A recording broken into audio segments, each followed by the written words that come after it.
Esta es la historia de un genio que en el pasado milenio hacía brillar el sol con su do, re, mi, fa, sol.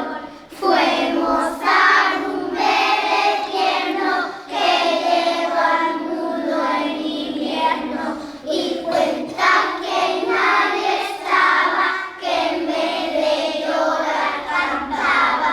Entre los niños de al lado jugaban a ser soldados con espadas diminutas. Él movía la batuta. El éxito era rotundo, le aplaudía todo el mundo y dejaba boquiabierto al que oía su concierto.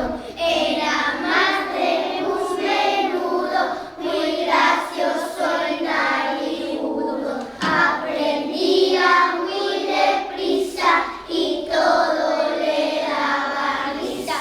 Como el niño concertista, era guasón y bromista.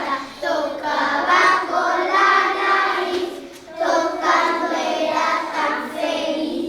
Cumplidos los 8 años, aunque nos parezca extraño, Mozart compuso melodía, su primera sinfonía.